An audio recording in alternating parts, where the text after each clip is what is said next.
ইরানের সাধারণ মানুষ যুদ্ধের দাবিতে সোচ্চার। এদিকে আমেরিকা আজ ইরানের উপরে এ যাবৎ সবচাইতে বেশি আক্রমণ করেছে। 140টির জায়গায় আক্রমণ চালিয়েছে আজ সকাল থেকে। আর তার বদলা হিসেবে ইরান একেবারে 28শে ফেব্রুয়ারিতে ইরানে হামলার জবাবে যেভাবে গোটা মধ্যপ্রাচ্যের সব দেশে আক্রমণ চালিয়েছিল, ঠিক একইভাবে কাতার, কুয়েত, বাহরাইন, ওমান, জর্ডন, আরব আমিরাত সমস্ত দেশে আক্রমণ চালিয়েছে মার্কিন হামলার বদলা হিসেবে। ব্যতিক্রম শুধু সৌদি আরব। এবং তাৎপর্যপূর্ণ ঘটনা এই যে এবার ওমানেও আক্রমণ চালিয়েছে ইরান। আর হরমুজ প্রণালী সম্পূর্ণরূপে বন্ধ রয়েছে। আর নতুন করে হরমুজে আবারও ইরান মাইন পোতা শুরু করেছে, যাতে আমেরিকা কোনোভাবেই একটি জাহাজকেও হরমুজ প্রণালী দিয়ে অতিক্রম না করাতে পারে। এমওইউ সাইন করবার পরেও বারংবার ইরানে আক্রমণ করবার মার্কিনী এই ভণ্ডামিকে ইরানি জনতা কোনোভাবেই আর মেনে নিতে প্রস্তুত নয়। তাই তারা এই মুহূর্তে চুক্তি নামক আমেরিকার দয়ার ভিক্ষাকে কোনোভাবে গ্রহণ করতে নারাজ। তাই এই মুহূর্তে ইরানের মানুষ যুদ্ধের দাবিতে সোচ্চার। আর ইরানি জনতার এই দাবির কাছে শেষ পর্যন্ত নতি স্বীকার করতে বাধ্য হলো ইরানের রাজনৈতিক মহল। একদিকে রুহুল্লাহ খোমেনির নাতি হাসান খোমেনি গতকাল সরাসরি ইরানের যে নেতা আমেরিকার সঙ্গে চুক্তি করতে যাবে সে হবে দেশদ্রোহী এই বলে শক্তিশালী বার্তা দিয়েছেন। এবং তারপরে পরে আমরা দেখলাম ইরানের সর্বোচ্চ ধর্মীয় নেতা মুজতবা খোমেনি তিনি স্পষ্ট বার্তায় জানিয়েছেন যে শহীদ ইমাম আয়াতুল্লাহ আলী খামেনির রক্তের বদলা নেবে ইরান। এটা ইরানের জাতীয় দাবি। চলুন আজকের এই নিবেদনে সাম্প্রতিক 2 দিনে ইরানে যে গুরুত্বপূর্ণ ঘটনাগুলো ঘটেছে তার একটি বিস্তারিত আলোচনা করি। শুরুতেই আমি আপনাদের স্বাগত জানাচ্ছি অধ্যাপক আব্দুল হালিম। চলুন শুরু করি। 17ই জুন আমেরিকা ইরানের সঙ্গে মৌ স্বাক্ষর করার পরও বারংবার, এমনকি আয়াতুল্লাহ আলী খামেনির যখন জানাজা চলছে রাষ্ট্রীয় শ্রদ্ধার মধ্য দিয়ে, সেই সময় যখন ইরান হামলা করলো আমেরিকা যুক্তরাষ্ট্র, আর এরই সাথে ইরানি জনতার সমস্ত ধৈর্যের বাঁধ ভেঙে গেল। আমেরিকাকে ইরানের কোনো মানুষ বা নেতা কেউই বিশ্বাস করে না। প্রত্যেকেই মনে করে পৃথিবীর মধ্যে সবচাইতে বড় শয়তান, সব থেকে বড় ইভিল শক্তি হলো এই আমেরিকা যুক্তরাষ্ট্র এবং তার দোসর ইসরায়েল। এই ইসরায়েল এবং আমেরিকা এদেরকে না যায় পৃথক করা, আর এদেরকে কোনোভাবেই না যায় বিশ্বাস করা। যদিও এই চুক্তির পেছনে একটাই যুক্তি ছিল, চুক্তি করার অর্থ আমেরিকার সঙ্গে কোনো আপোষ রফা নয়, তার সঙ্গে আগামী দিনে আরো বৃহত্তর লড়াইয়ের জন্য দেশকে আরো শক্তিশালী করা, বাণিজ্যের দিক থেকে আরো একটু সম্প্রসারণ ঘটানো। কিন্তু সেই প্রচেষ্টা যখন করার চেষ্টা করছিলেন আপ্রাণ সৈয়দ আব্বাস আরাগচি কিংবা মাসুদ পেজেশকিয়ান, এই ঘটনা ইরানের সাধারণ জনতা কিন্তু আর মেনে নিতে প্রস্তুত নয়। কারণ আমেরিকা যুক্তরাষ্ট্র 7ই জুলাই রাতের বেলায় ইরানে অতর্কিতে আক্রমণ করে দেয় 80টি জায়গায়। অভিযোগ ছিল হরমুজ প্রণালীতে জাহাজ আটকানো। তারপরের রাতে ইরানে এসে আরো 80টি নতুন আক্রমণ চালায়। এই 2 দিনের আক্রমণে ইরানে 16 জন সাধারণ মানুষ নিহত হয়েছেন। তারপরে ডোনাল্ড ট্রাম্প নতুন করে জানালেন তিনি আবারও ইরানের সঙ্গে চুক্তি চান। ইরানের প্রতিনিধি দল নাকি তাকে ফোন করে চুক্তি করবার আর্জি জানিয়েছেন। তারপর আজ আবার নতুন করে ইরানে 140টি জায়গায় আক্রমণ হেনেছে। প্রথমে 80, তারপর বেড়ে 90, আর আজ সেখানে প্রায় দ্বিগুণ 140টি কেন্দ্রে আক্রমণ চালিয়েছে আমেরিকা যুক্তরাষ্ট্র। যে আক্রমণের প্রধান এরিয়াই ছিল হরমুজ এলাকা। হরমুজ এলাকার যে সমস্ত গুরুত্বপূর্ণ সামরিক ঘাঁটিগুলো রয়েছে ইরানের, যে সমস্ত কেন্দ্র থেকে এই হরমুজ প্রণালীকে নিয়ন্ত্রণ করা হয়, তার একাধিক জায়গায় আক্রমণ চালিয়েছে আমেরিকা যুক্তরাষ্ট্র, যার এক এবং অন্যতম লক্ষ্য হরমুজ প্রণালীকে ইরানের হাত থেকে ছিনিয়ে নেওয়া। তাই এই মুহূর্তে ইরানের জনতা যে জায়গায় এসে দাঁড়িয়েছে, তারা আমেরিকার সঙ্গে আগামীতে আর কোনো রকম আলোচনায় যেতে দেবে না দেশের সরকারকে।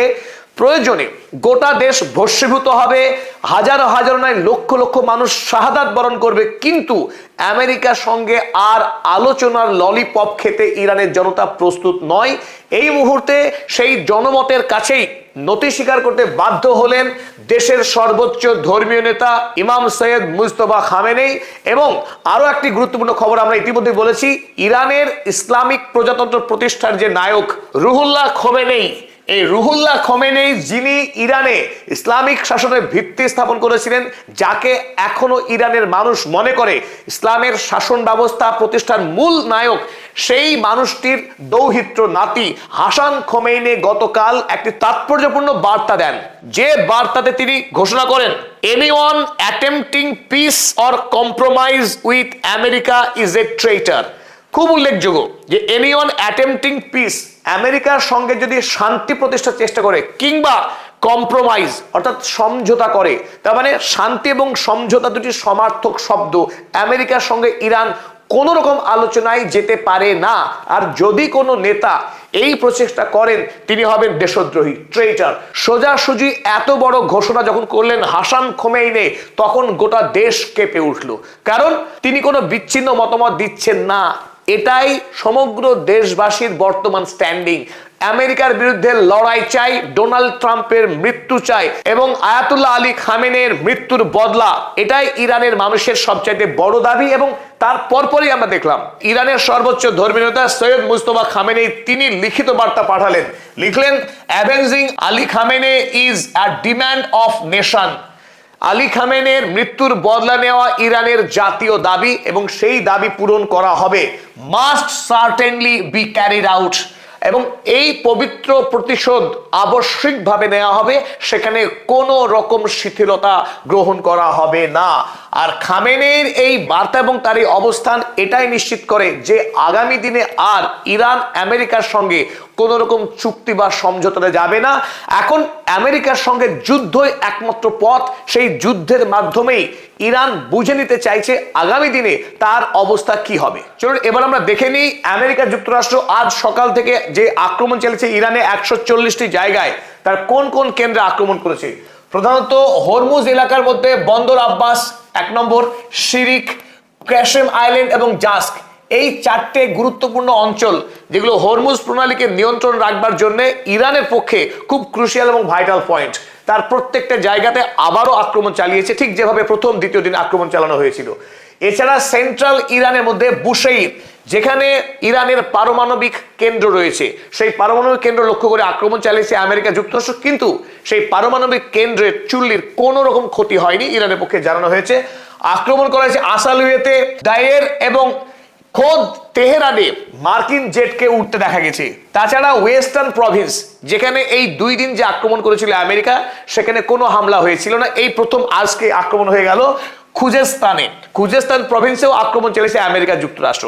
এখানে অনেকের একটা প্রশ্ন আসছে, আমেরিকা যে আক্রমণ চালাচ্ছে ইরানের এতগুলো জায়গায়, সেই ক্ষেত্রে কেন ইরান প্রতিরোধ করতে পারছে না? 1। 2 নম্বর প্রশ্ন, ঠিক কোন কোন দেশ থেকে আমেরিকা এই আক্রমণগুলো চালাচ্ছে ইরানের উপরে? সেগুলো কি কেবলমাত্র ইসরায়েল থেকে আসছে, নাকি পার্শ্ববর্তী যে সমস্ত দেশ অর্থাৎ কুয়েত, বাহরাইন, আরব আমিরাত, জর্ডন, এই দেশগুলো থেকে কি আমেরিকা আক্রমণ চালাচ্ছে ইরানের উপরে? উত্তরে আমরা এটা বলবো, মূল যে আক্রমণ হচ্ছে ইরানের উপরে তা হলো আমেরিকার যে নৌশক্তি রয়েছে, পরাক্রমশালী নৌশক্তি।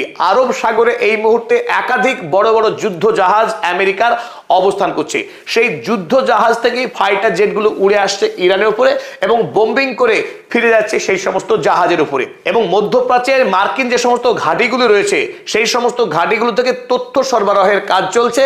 এবং লাস্ট যে আক্রমণটা হয়েছিল গত 8 তারিখে, সেই আক্রমণের ক্ষেত্রে আমেরিকার এই যুদ্ধ জাহাজগুলো আরব আমিরাত থেকে জ্বালানি ভর্তি করে ইরানে হামলা চালিয়েছিল বলেও খবর। সুতরাং আমেরিকা যুক্তরাষ্ট্রের গোটা মধ্যপ্রাচ্যের তার যে সামরিক অবকাঠামো রয়েছে, সেই অবকাঠামো থেকে সাহায্য নিলেও মূল আক্রমণ চালাচ্ছে সাগর থেকে।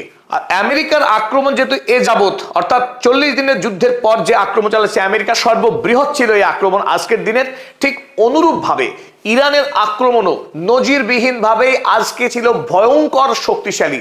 এবং এই তালিকায় নতুন একটি নাম যুক্ত হয়েছে, আমরা ইতিমধ্যেই জানিয়েছি, যার নাম ওমান। একমাত্র দেশ যাকে ইরান এতদিন সব থেকে বেশি বিশ্বাস করত, এবং তার উপরে এই যে যুদ্ধ হয়েছে আমেরিকার সঙ্গে, একদিনও আক্রমণ চালায়নি, কিন্তু সেই রেকর্ড ভেঙে গেল। আজ ওমানে আক্রমণ চালিয়েছে ইরান, তার পেছনে গুরুত্বপূর্ণ কারণও রয়েছে। আক্রমণ চালানো হয়েছে কাতারের আল উদেইদ এয়ারবেস। বেশ কিছুদিন ইরানের পক্ষে কাতারে হামলা চালানো হয়েছিল না, কেবলমাত্র বাহরাইন এবং কুয়েত এবং বাহরাইন, নতুন কোন দেশ সেই তালিকায় যুক্ত হচ্ছিল না। আজ আমরা দেখলাম কাতারে আবারও আল উদেইদে আক্রমণ চালানো হয়েছে। সেখানে কমান্ড অ্যান্ড কন্ট্রোল ফ্যাসিলিটি, মার্কিন সেনাবাহিনী যে কমান্ড সেন্টার রয়েছে সেখানে আক্রমণ চালানো হয়েছে। Aircraft maintenance and repair centre, সেখানেও ব্যালিস্টিক মিসাইল দিয়ে আক্রমণ চালিয়েছে ইরান। জর্ডনের প্রিন্স হাসান এয়ারবেস, ইতিপূর্বে কিন্তু হাসান এয়ারবেসে আক্রমণ করেনি ইরান, এই প্রথম জর্ডনের হাসান এয়ারবেসে আক্রমণ চালিয়েছে, যার মধ্যে অন্যতম ড্রোন স্টোরেজ হ্যাঙ্গার, কমান্ড এবং কন্ট্রোল সেন্টারে আক্রমণ চালানো হয়েছে জর্ডনের এই হাসান এয়ারবেসের। আক্রমণ চালানো হয়েছে ওমানের পোর্ট দোকাম এবং মুসান্দাম গভর্নরেট কেন্দ্রে। কুয়েতের প্যাট্রিয়ট এয়ার ডিফেন্স সিস্টেমকে গুড়িয়ে দিয়েছে আজকে। আক্রমণ চালানো অ্যাক্টিভ, এছাড়া আক্রমণ চালানো হয়েছে অ্যামিনিশন সেন্টার এবং মিলিটারি র্যাডার ইনস্টলেশনের উপর। বাহরাইনের ইউএস কমিউনিকেশন হাবে আক্রমণ চালানো হয়েছে, আক্রমণ চালানো হয়েছে সার্ভেলেন্স র্যাডারে। তাছাড়া আরব আমিরাতে ইউএইতে আক্রমণ চালানো হয়েছিল, সেই দুটি আক্রমণই আরব আমিরাত আকাশে প্রতিহত করে দিয়েছে। এবং যে তাৎপর্যপূর্ণ ঘটনা, আজ ইরানের পক্ষে ওমানে যে হামলা চালানো হয়েছে, অথচ গতকাল আপনারা দেখেছেন ইরানের বিদেশমন্ত্রী সৈয়দ আব্বাস আরাগচি তিনি ওমানের মাস্কটে সফর করেন এবং সেই মাস্কটে কিন্তু ওমানের পক্ষে ব্যাপক সম্মাননা জ্ঞাপন করা হয়েছিল সৈয়দ আব্বাস আরাগচিকে। সেই ওমানে আজ ইরান আক্রমণ করলো, তার মূল কারণ এই, গত পরশুদিন ওমানের পক্ষে জাতিসংঘে গিয়ে সরাসরি জানানো হয়েছে যে ইরানের সাথে ওমান নেই। হরমুজ প্রণালী দিয়ে যত জাহাজ চলাচল করবে সেই জাহাজ চলাচলের জন্য ওমান কোন রকম ফিজ নিতে ইচ্ছুক নয়। সুতরাং ফিজ নেয়ার যে দাবি সেটা ইরানের ব্যক্তিগত দাবি, ইরান রাষ্ট্রের একার দাবি, সেই দাবির সঙ্গে ওমানের কোনো সম্পর্ক নেই। এই দাবি যখন ওমান জানায় জাতিসংঘে, রীতিমতো ইরান ফেঁসে যায়, ইরানের সম্মানহানি ঘটে। কারণ ইরান এতদিন থেকে জানিয়ে আসছিল হরমুজ প্রণালী দিয়ে জাহাজ চলাচলের বিষয়ে যে আইন করা হবে, নিয়মকানুন করা হবে, এই সবটাই করা হবে ওমানের সঙ্গে, এবং ওমানকে তার যোগ্য ভাগিদার মানা হয়েছে এবং তাকে তার পাওনা গন্ডা মিটিয়ে দেওয়া হবে। কারণ হরমুজ প্রণালী আপনারা দেখছেন যে এই ক্ষুদ্র যে অংশ রয়েছে এটা ওমানের রাষ্ট্রীয় অংশ। এই অঞ্চলটুকু যেহেতু এই হরমুজ প্রণালীর ঠিক সেন্টারে এইদিকে ইরান এবং এই অংশটুকু যেহেতু ওমানের, তাই ইরান নীতিগতভাবে এই হরমুজ প্রণালী নিয়ন্ত্রণের একার অধিকার বলে মনে করে না। এই অংশে ওমানেরও অধিকার রয়েছে, সুতরাং ওমানকে তার পার্টনার করতে চেয়েছিল ইরান। অথচ মার্কিন যুক্তরাষ্ট্রের চাপের কাছে নতি স্বীকার করে ওমান ইরানের সঙ্গে ব্ল্যাকমেইল করে এবং বিশ্বের কাছে ইরানকে ছোট করার একটা অপচেষ্টা করে। তাই আজ ওমানে হামলা করে ইরান দেখিয়ে দিয়েছে যে কাপুরুষের জন্য মধ্যপ্রাচ্যে কোনো জায়গা নেই। যে দেশ মার্কিন সাম্রাজ্যের কাছে মাথা ঝোঁকাবে তাকে ইরান পিটিয়ে দেবে। তো আজ সেই পিটিয়ে দেওয়ার কাজই করেছে। এই ওমানের অংশে একটা সরকারি বিল্ডিং ছিল, যে বিল্ডিং থেকে এই হরমুজ এলাকাকে পর্যবেক্ষণ করা হতো। ড্রোন দিয়ে সরাসরি এই বিল্ডিং এ আক্রমণ করা হয়েছে এবং ওমানের মূল ভূখণ্ডেও একটি আক্রমণ চালিয়েছে ইরান। তবে আমেরিকা যতই প্রচেষ্টা করুক না কেন, হরমুজ প্রণালী দিয়ে একটি জাহাজও পার করতে পারবে না যদি তাতে ইরান সম্মতি না দেয়। তাই আমেরিকা যখন আক্রমণ চালাচ্ছে ইরানের উপরে জাহাজ চলাচলের বাধা দেওয়ার অভিযোগ এনে, তখন বরং ইরান উল্টো পথে হেঁটে সম্পূর্ণরূপে হরমুজ প্রণালীকে বন্ধ করে দিয়েছে। এখন সমস্ত জাহাজ চলাচল বন্ধ। তেহরান টাইমস লিখছে, Iran announces full closure of the strait of Hormuz in response to the US failure to uphold the Islamabad MOU। ইসলামাবাদের মধ্যস্থতায় যে MOU স্বাক্ষর করেছিল সেই MOU কে আমেরিকা এখন সম্পূর্ণরূপে লঙ্ঘন করছে।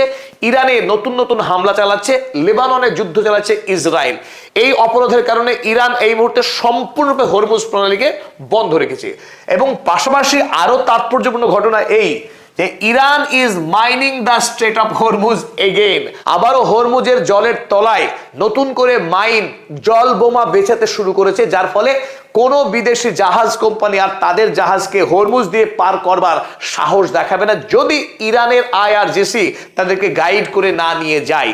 অর্থাৎ হরমুজ প্রণালী আবারও কিল জোনে পরিণত হলো। সেখানে অনির্দিষ্টকালের জন্য জাহাজ চলাচল বন্ধ হচ্ছে। পৃথিবীতে 40 দিনের যুদ্ধের সময় যেভাবে জ্বালানি সংকট দেখা দিয়েছিল, যে বিপুল পরিমাণের দ্রব্যমূল্য বৃদ্ধি হয়েছিল, একই পথে আবারও পৃথিবী এগোচ্ছে। আরো ভয়ঙ্কর যুদ্ধের দিকে পৃথিবী এগোতে চলেছে।